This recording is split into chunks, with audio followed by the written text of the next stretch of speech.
Welcome to season 6 of The Breakthrough Show, breakthroughs around the world, conversations with 40 guests from 40 different countries, acknowledging our similarities, honoring our differences, and celebrating our connection.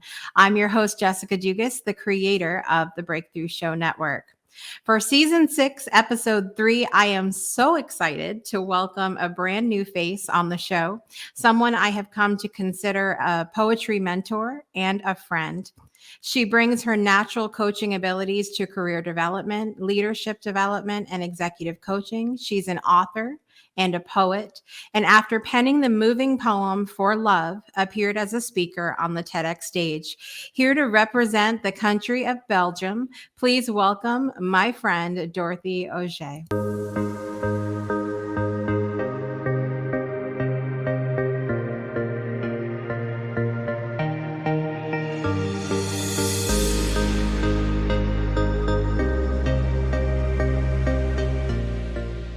Welcome. Oh, thank you. Such a great introduction. Absolutely. I'm so excited to have you here. And did I say the name correctly? Perfectly. I am winning this season, my friends. I am winning. It's happening. I'm so thrilled to have you here. And I would love you to start out by sharing what you love about your country of Belgium. What I love about Belgium, it's a small country. So it's like 10 million inhabitants or 11 million inhabitants. And you can cross, from one side to the other side in a couple of hours or something like that. So that makes it really special. I love that it's very diverse multiculturally. We have 3 official languages: French, Dutch, German. English is a non-official language. We have in the capital city of Brussels, where I live, we have, I don't know, more than 200 languages spoken. So that's a very, very rich country in that sense. We have lots of great food, so I love that as well. So we have the French fries, is actually Belgian, they say so, and the chocolates and the beer and the cheese, all these things, and some really beautiful cities to go and visit, and so.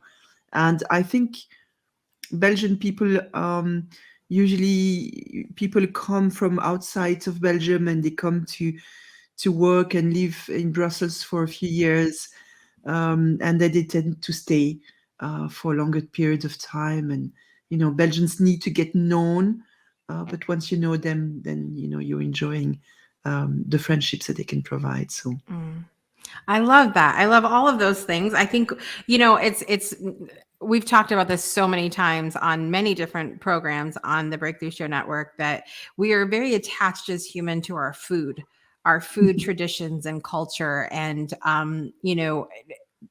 it's interesting to see that. And do you have food for like everything in Belgium, like we do here in the United States? Like where someone dies, we eat food. Someone is born, we eat food. Someone graduates, we eat food. Do you have that same thing there? Yes, we eating together, having dinner, having food is something that's a very important part of the culture here. Both because, of course, we have different. We have the French-speaking and the German-speaking and the Flemish-speaking communities. So for all of the communities, it's very important.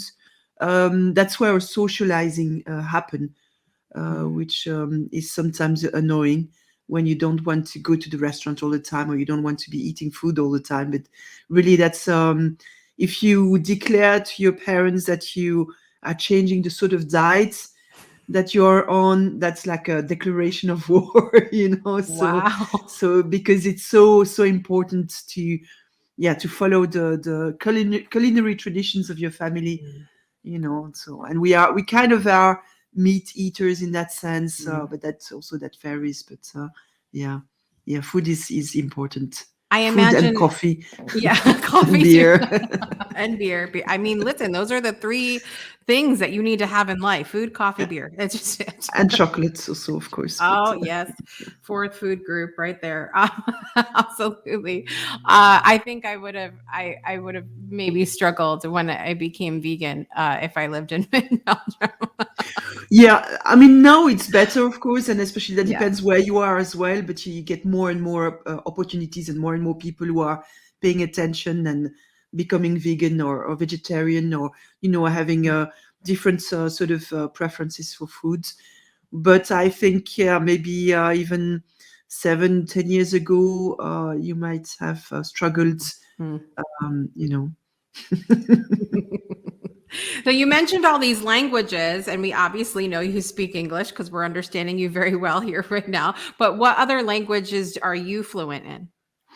I'm also fluent in French. French is my mother tongue. That's how I was raised. But my mother's tongue is Flemish. So Mm. she, I mean, my parents were both trilingual. So it's kind of a bit tricky. But my mother learned French when she married my father, actually, Oh, because they went to Africa for when they got married, and it's a long story. But anyway, so I've learned to drive in Flemish.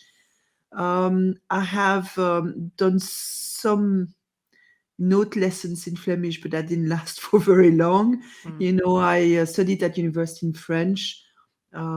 My mother and we write together in Dutch, but we speak in French with each other. So, I'm kind of that very strange mixture of both. But I'm more French speaking than Flemish speaking.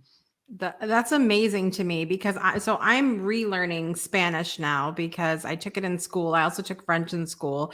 It's very common here in the States for us to try French and Spanish when we're in school and then see which one we like the best and then go on to take that in high school. But I never stuck with it. I took it because I needed the credit in school. It was something that I needed. But I've met so many people on social media that speak Spanish, and I want to go to the Dominican Republic one day. And so I thought, well, I'll go back and read. It's not like riding a bike. I remember the most inappropriate things from school days. So is it challenging though when you're going from one language or another? Like, is it just natural when you start speaking another language, or is it like, is you slip up sometimes? I'm interested of how that actually works. Well, I sleep up all the time, so so don't worry.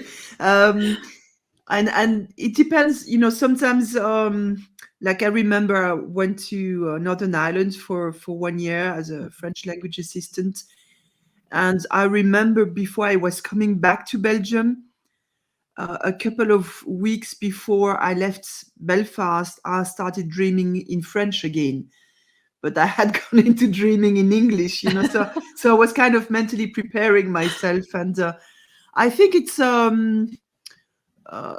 will be very context dependent. So if I'm watching a movie in English or participating to workshop in English, then my vocabulary, my flow will be in English, and switching back and forth is works. But I might have an accent, or I might have a difficulty with a word of vocabulary or something like that. So that's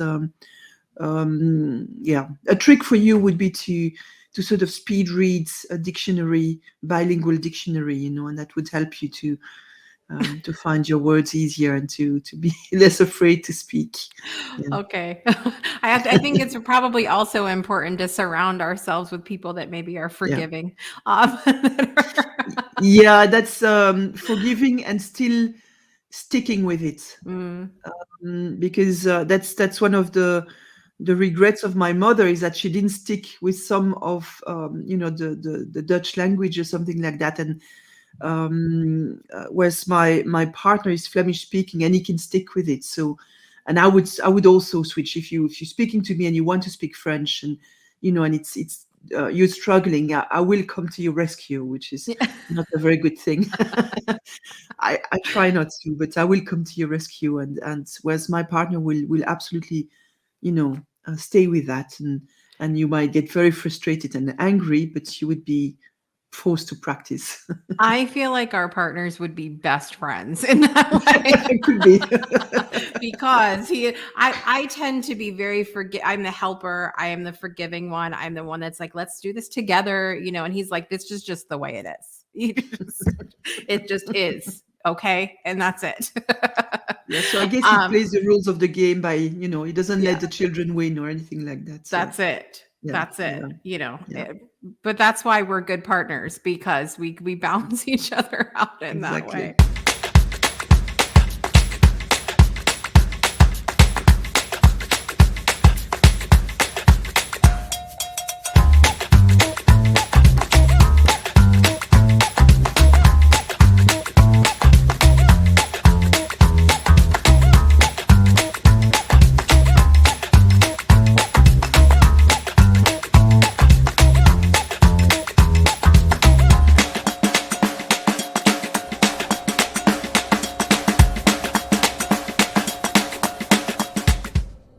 Well, I'm very, just like most of the multi-passionate people that come onto the show, you have a million and one breakthrough moments to share, but we're going to try to zoom in on some of those today. So I'm excited to dig into that with you. One of the things that I mentioned is that you have become a sort of poetry mentor to me. I never considered myself to be a poet or any, but it's like anything else. I never considered to myself to be half the things that I am today. And so let me start by asking you this. Did you, uh, were you really into poetry as a child? Is that something that you pictured yourself doing as you gotten older? And how maybe does it look different now than it did when you were younger? Okay. I started writing when I was 7 years old. Mm. And for some reason, when I was 11, the school teacher asked us to write a poem, and she loved the poem I wrote. And so she asked me to share it in the group, in the classroom. And the reception must have been good because I was really ecstatic about it. And that has kind of confirmed me to continue to write poems and to continue to share them. So Mm. I didn't get any trauma of public speaking as a result of that, which is what often happens. So I'm lucky there. And then my father was also very supportive of that, and my family. I remember also that my sister was so helping me with some poems, or whenever I had some questions or some rhymes or some words I was looking for. So, and of course, as life goes on, you write a bit less, you write a bit more. And then I went to NLPU, so NLP University in Santa Cruz, California, where I've studied to become an NLP practitioner, master practitioner, and so on. And there I started I restarted connecting with poetry and sharing my poems there. And that was also a very important moment for me, because eventually, they would expect me to sort of share a poem in front of 100 people as a result of a workshop, or one of the day session or things like that. So that Mm. was really beautiful. And so I've continued to write poems, and then little by little I also realized, okay, this is something that's it's something special that I do, that I can do. I never envisaged myself to be a poet later. I just envisaged myself writing poems. Right. It's not like I gave myself a name or a goal or an ambition or that type of things. Even though you know, I guess if I would imagine myself as a teenager, I would imagine myself being interviewed, on about a thriller I would have written or something like that. So, Mhm. so, but never really as a poet, but more as a novel author, which I'm not currently. Might change.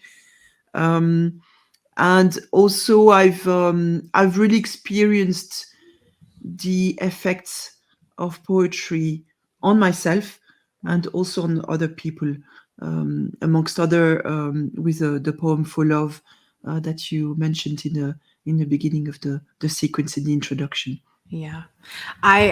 You create, and I'll digress on this in just a moment here so that we can continue, but you create the most delicious space for writing. And it's not, the interesting thing is the focus, I feel like you go into this space and the focus is not writing a poem. The Mhm. focus is not like I'm here to write. Let me get my pen, my paper, and it's very, because I feel like that can almost be very cold. Your space is so warm and inviting, and it's just about expressing yourself. And suddenly, a few hours have passed, and your expressions have become poetry. And Mhm. it's just the most magical thing that happens. And so I would love to talk about that poem for love, and tell us about how that poem even came to be. Mhm. So there is an important day for that poem to have taken place. So it was on the 22nd of March 2016. Mm. So we are coming up to the anniversary, the sixth anniversary, and at that time, for the well, not for the first time or anything like that, but at that time there is we Brussels was attacked, so we had three bombs explode, one at the airport and a couple of bombs at the metro station. And a friend of mine was killed in the explosion in the metro station. Mm. Someone that I had spent the weekend with in a workshop where I would write poems and share poems. So that's an important element, I think, here. And so, and at first we just knew that he was missing, so we didn't know that he had been killed. So there was a lot of hope and sadness and all kinds of emotions going through. And of course, we were connected. We were glued to the screen, glued to the phone, and all the whole day, the whole night.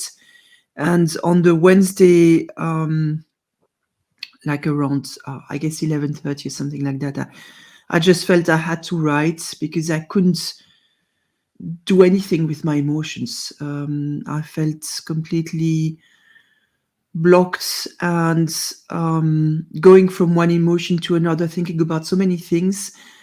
And of course, there were many other elements that were contributing to that as well from prior to the attacks. But so I decide I have to write, I have to express it, I have to transform what I'm feeling, I have to do something, and that's what I know to do.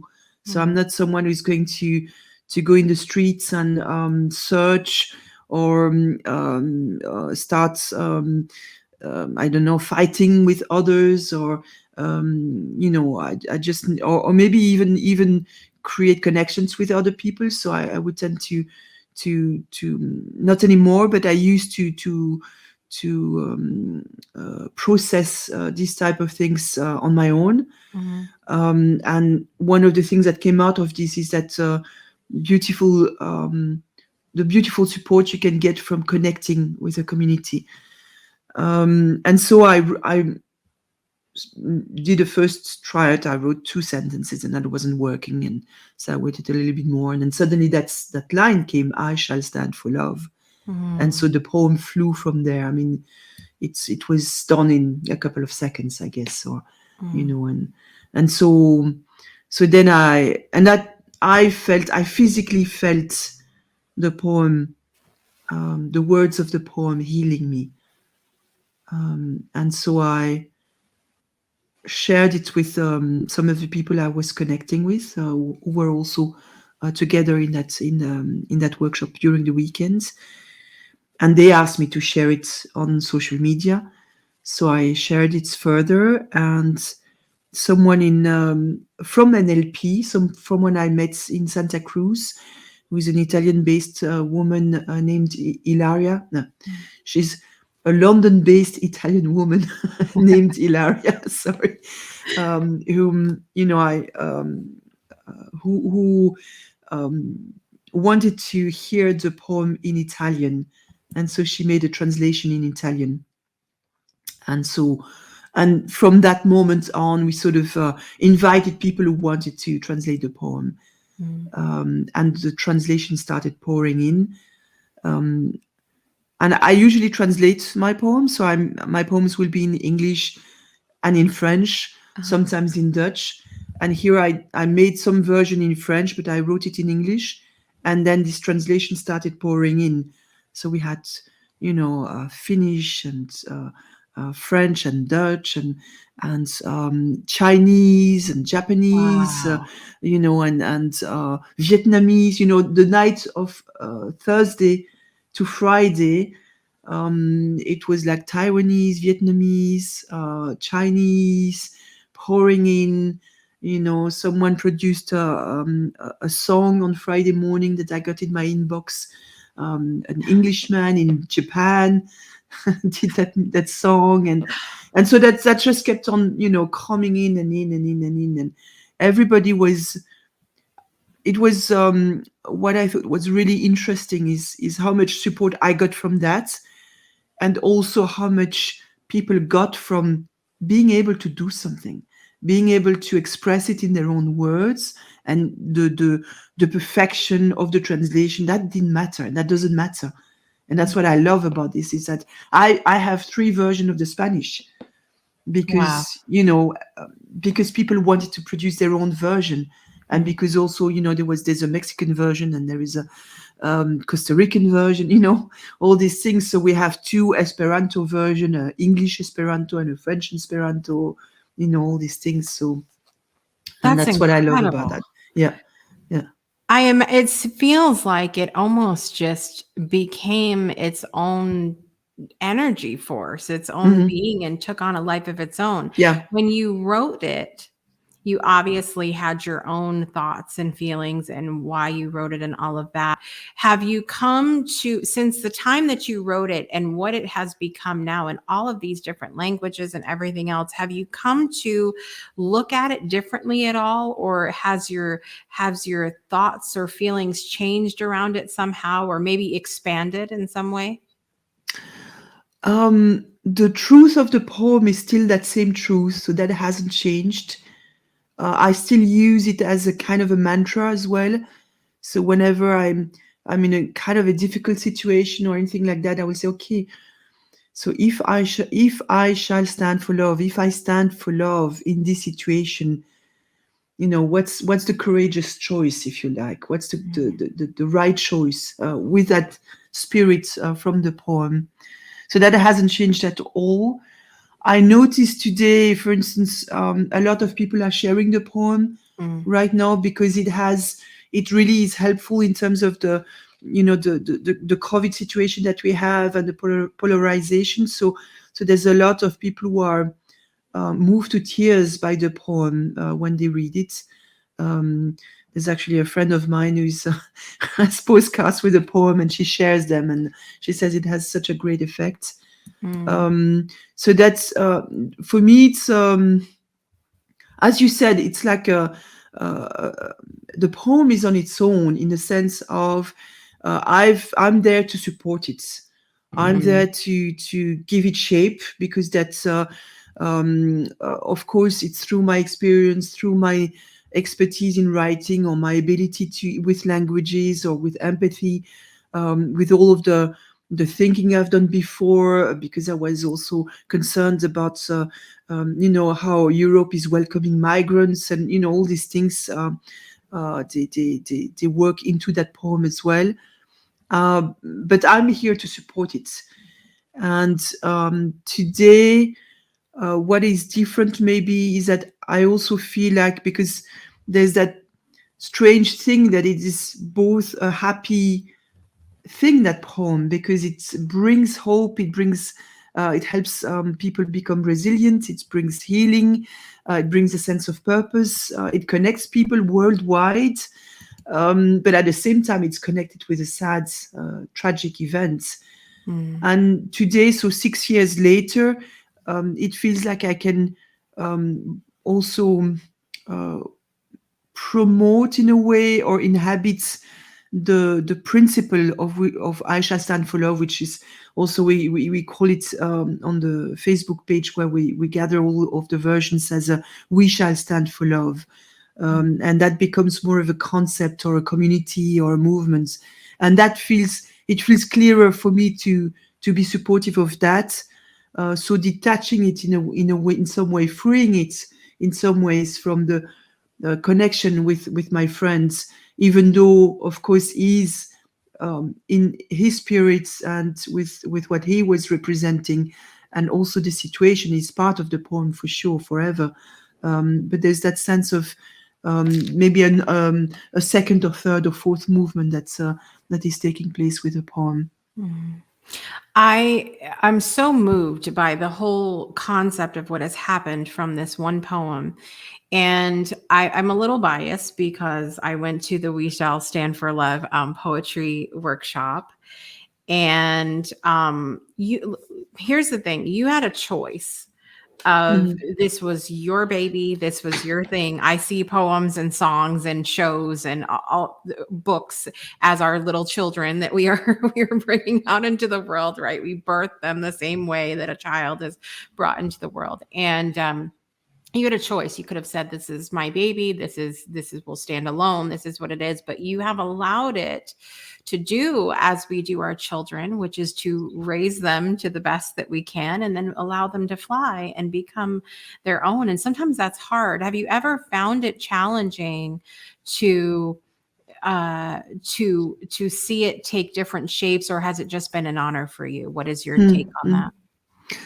mm. I think 99% of the time I've just been blessed and touched by how the poem has evolved, or how it continues to be shared, and how it continues to also to be translated or spoken, or so I just yeah, I feel honored and blessed.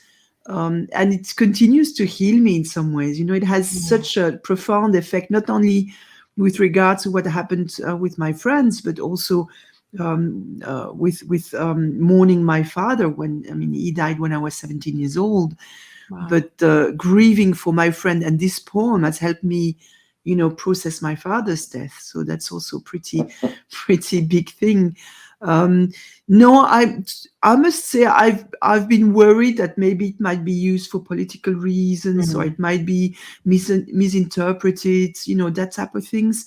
But to be honest, there's only at one point someone who says, you know, your poem, maybe it's a little bit kind of romantic or something like, or Mm. fluffy or something like that, which it is not. But I can get that they think that, you know, and especially when you speak about terrorism, you know, they were more in favor of taking arms and you know, and shooting Mhm. whoever is Right. responsible. So, but I can understand that as well. That's the anger. That anger, you know, needs to be processed as well, or expressed, but in a better way than taking arms, I feel. So no, I must say this is uh, an incredible story, also because of the ripple effect of it, and because it doesn't seem to be misappropriated or Right. misused.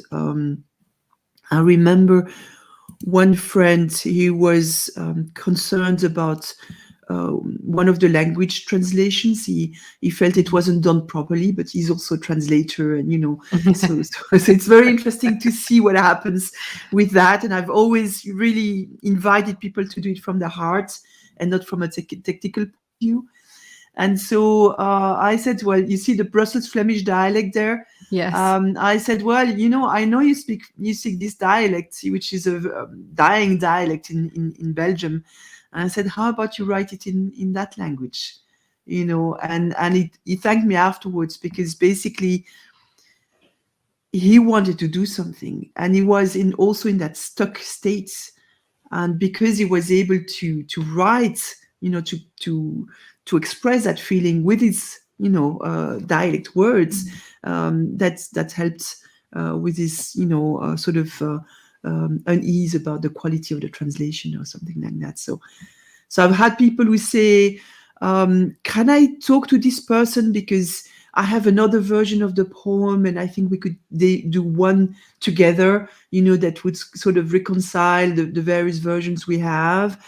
In other cases, I've just, you know, I said, well, you have a more regional version of the same language. Yeah, sure, put it up. You know, I have three versions of French, and there's one I use more because it just, because of course the first translation I made was also, you know, in that period of time, and you know, some of the vocabulary was more difficult, or that type of things. And I feel like, you know, the final version I made is better, you know, then I would use that. But all three are available. You can see the history of that. So, you know, Mm. there's no It's just I will also the English version actually in the TEDx talk. I've made it a bit different.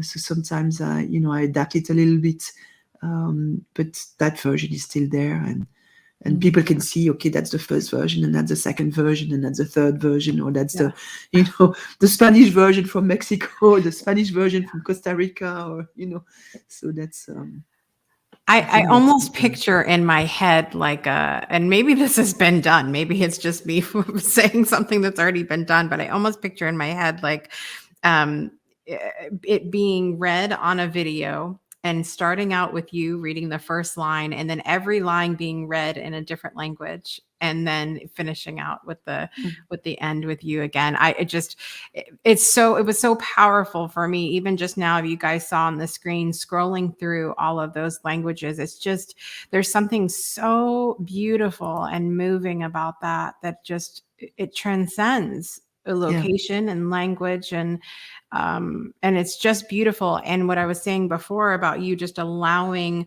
it to turn into what it is. And when you hosted the poetry workshop, We Shall Stand for Love, I found it also terribly beautiful that everybody in the workshop processed it in such a different way as well. It was amazing. It was amazing. And I'd love for any of our friends that were there at that workshop to share below in the comments your experience with that as well, to share with other people. And I even shared this morning, the day that we're recording this on Project Joy, I said, my joy is that I get to spend time with Dorothy today. And I was sharing about the experience from the workshop and all of that as well, because it was truly, it's so fascinating to me how we all process things in different ways, but we all at the core, I feel like we want the same things. We are passionate about seeing change in the world in a very similar way. And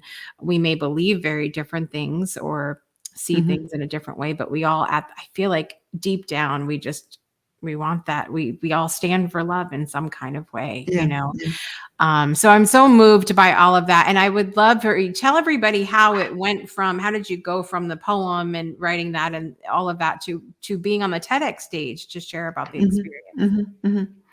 Yeah, there was this is still my friend Ilaria who I was it was I guess not very long after I wrote the poem, but probably a month or two or three after. I'm not sure anymore, but I was well, and maybe I need to go back to NLP University in Santa Cruz, the time I went in 2015, where I part of the process was to express an intention, and my intention was to have see 5 language versions of my poetry, and for me to step foot on all continents, right? To travel the world with that.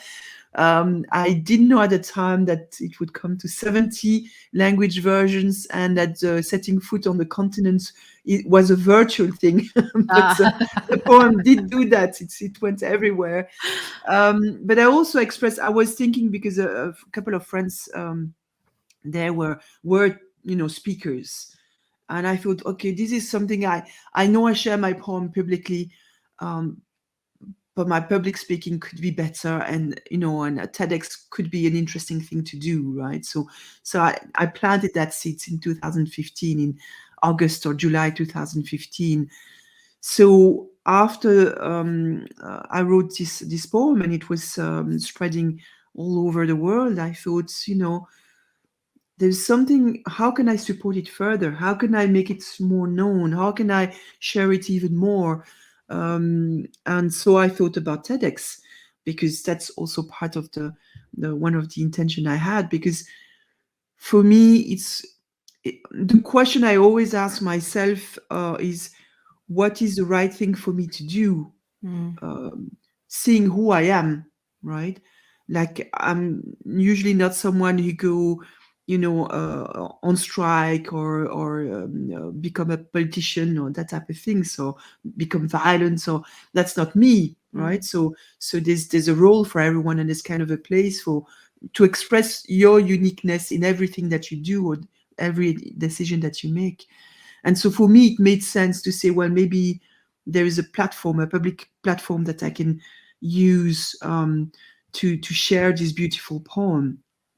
And so I asked my friend Ilaria, and she introduced me to the open mic pitch organized by TedX Saxion University, a Dutch platform, and a brilliant group of people who actually managed the TEDx talk in a very, very professional way. So I was blessed to start there and to have that experience and to be allowed to do a pitch and then to come back and and then I went to Ivory Coast and shared also a TEDx talk with people in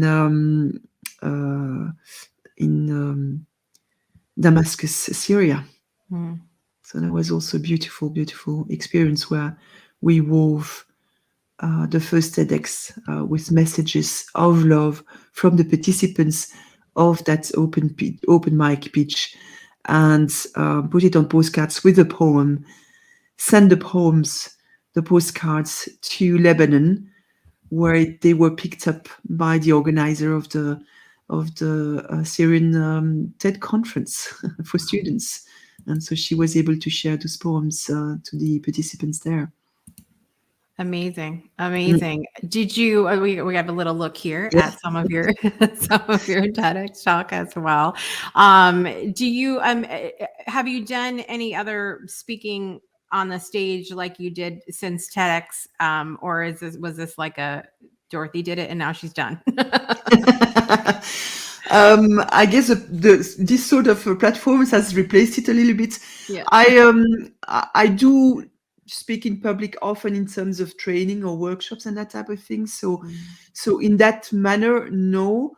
But I would love to continue. So I know there was like a possibility to put your candidacy for TEDx Brussels, I think, and that's also, it's a very tough TEDx to get into. But I was kind of okay, but I don't know what topic I would talk about yet. So I kind of like to set the intention, but not to force it. Right. To go open-handed, as our friend Darren would say, because you don't know what would happen. That would be even better than Yeah. what you had hoped for or imagined. So yeah, I think there's a future in terms of um, sharing about poetry or about my experience on platforms such as TEDx. So we'll see. Yeah. If Follow you me. could, yeah, follow Dorothy on all social media to find out what's next. I I would love to know. I know that you're what could happen, and in keeping that possibility of what could be next open is an amazing thing. If you could imagine, is there anything you've imagined that could happen for yourself next that would just be an amazing thing for you? Like what could you envision for yourself today that you could see yourself doing maybe in the future?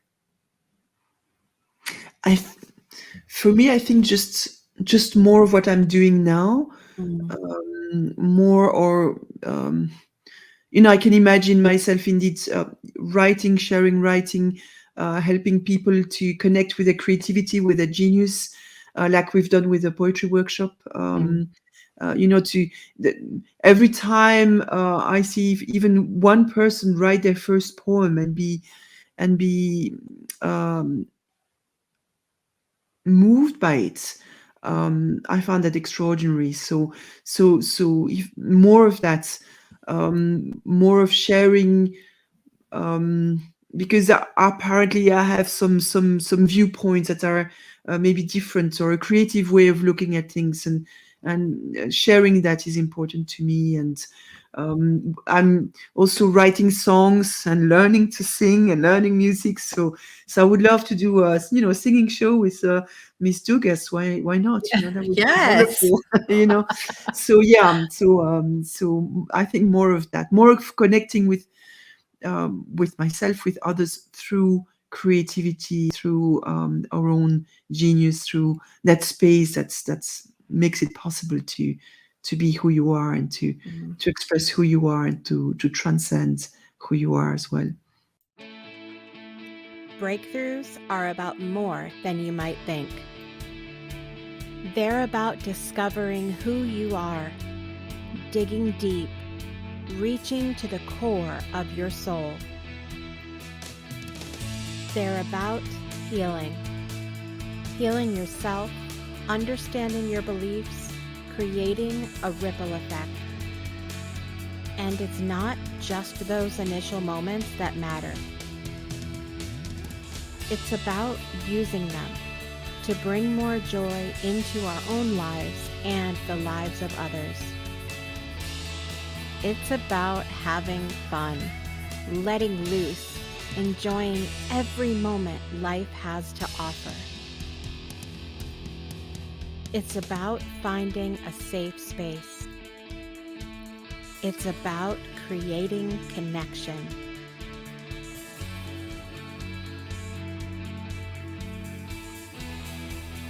Join us each and every day for exclusive programming, special events, and a community to call home,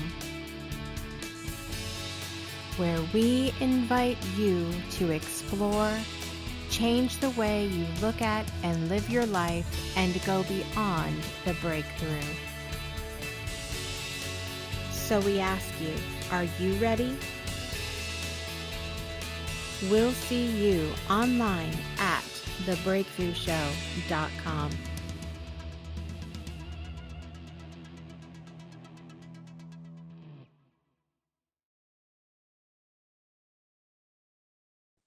Любовь – моя крепость, любовь – моя крепость, даже с тяжелым сердцем, даже с поломанной душой. Я відстоюю кохання, бо нам треба більше світла, щоб не було більше смерті, що летить за сколки. Любовь – моя крепость, потому что насилие излечимо. Без живых мертвых, без власти сил, без бомб. Я відстоюю кохання із розбитою душею, коли серце моє плаче. Любовь, моя крепость, чтобы наши дети были невредимые, чтобы наши друзья были защищенные, чтобы наши границы были открыты. I shall stand for love, even with a broken soul, even with a heavy heart. I love it. I love it. Well, I'm very excited to come to you now with our quick fire questions that we are asking all of our guests this season. I am super excited because I think, like I said, I just as your poem has done, bringing people together from around the world, there's so much that we have in common. I think we can choose to honor where we each come from and the differences that we have. But also, I love that this brings us together and we can celebrate our connection. So are you ready for our quick fire questions? Yes. It's going to be good. Okay, here we go. Number one, what is your morning beverage of choice? Coffee. I just knew that was coming. If not hot water, but it's coffee. Okay. When are you most productive?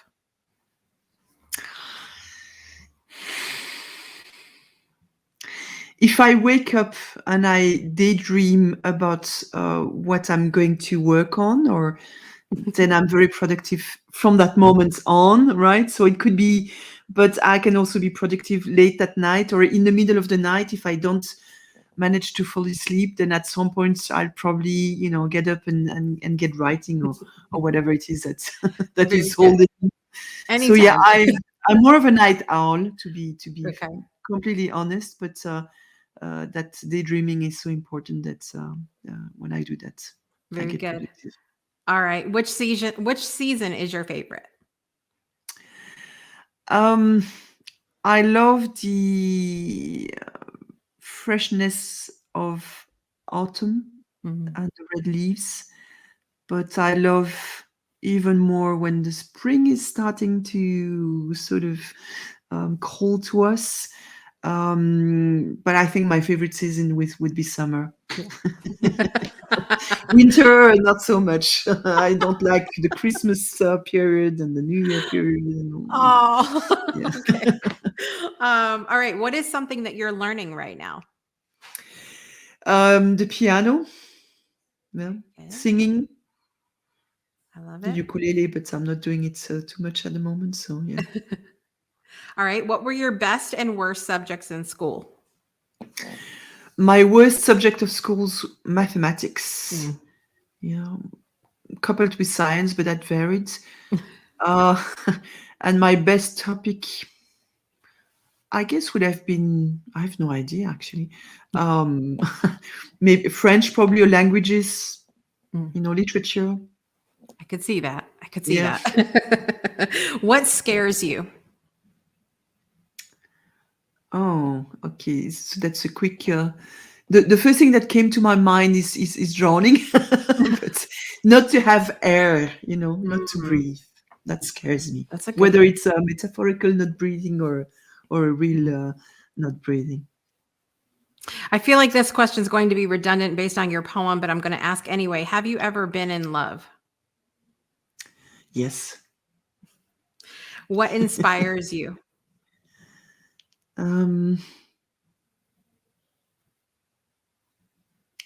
The people's genius, people's heart, people's creativity. Yeah. How do you enjoy your downtime? Oh, it could be drawing, it could be doing some music, it could be watching TV. I used to read. I don't read so much anymore novels. I can watch some YouTubes, walking, playing volleyball. I'm part of Volleyball. a Really, I would team. have never guessed that about you. You like volleyball. Yeah. So, all right. And finally, which culture do you deeply respect and or want to learn more about other than your own?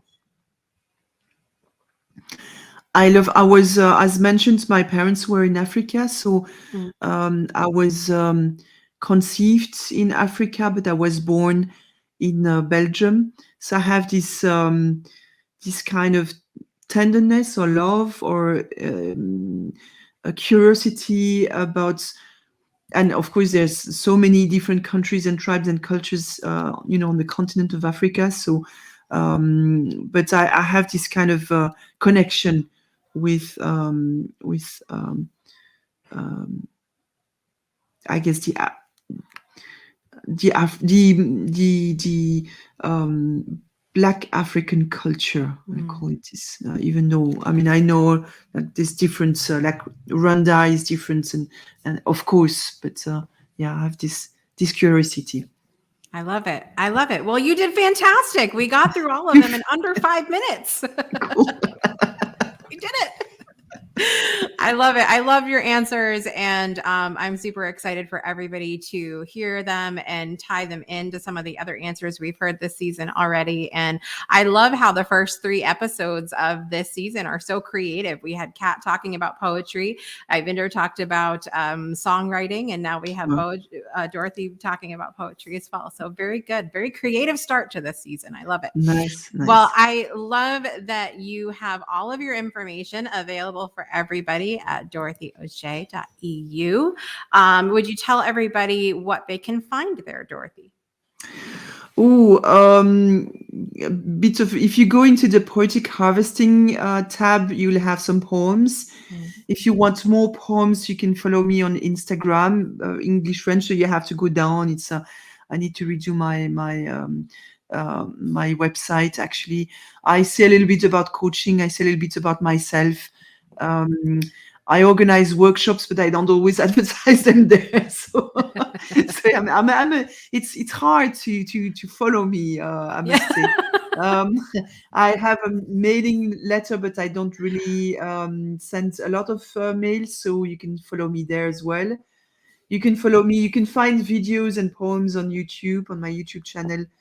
You can find on Instagram. I sometimes do live on Instagram and LinkedIn, where we will just goof around, as we say, and write a poem, have a discussion, share some music, write a poem, that type of things, or more serious topics, but all relating to connecting with the genius inside, I would say, and living an integrative life. So yeah, you can find me on Medium. Oh, very good. Yeah, so very good. Well, we will have, of course, all of Dorothy's information in the show notes below. And I would love for you to share in the comments, if you're watching us live or on the replay, what is your biggest takeaway from Dorothy's story? Maybe did you learn anything new about Belgium? We'd love to know that as well. Dorothy, thank you so much for being a part of the Breakthrough Show for season 6. And I'm excited to have you part of the Breakthrough Show Network family now. I feel like you fit right in beautifully. Well, thank you for inviting me. It was a pleasure, as always, to be talking with you. So. Absolutely. Well, you guys, it's been another amazing episode of the show today. I want to thank you so much for watching or listening wherever you are in the world. I want to remind you, if you're in the US, Canada, and Puerto Rico, you can join our text community by texting the word breakthrough to 256-685-7092. If you are outside of those areas, or you're like, listen, lady, don't text me, that's fine too. You can join our Discord community from anywhere in the world by going to bit.ly/Discord Breakthrough and chat with past guests, hosts of the different shows on the Breakthrough Show Network, and of course, fans of the show as well. Thank you so much to Dorothy for being here today. It's been another fantastic episode. I want to remind you to join us again next week for another amazing episode. I believe we are going to South Africa next week. Very excited about that. And I want to invite you to make joy a priority in your life, to find the breakthroughs that are there if you just look for them. And we will see you next week for another episode. I'm your host, Jessica Dugas, and we'll see you next time.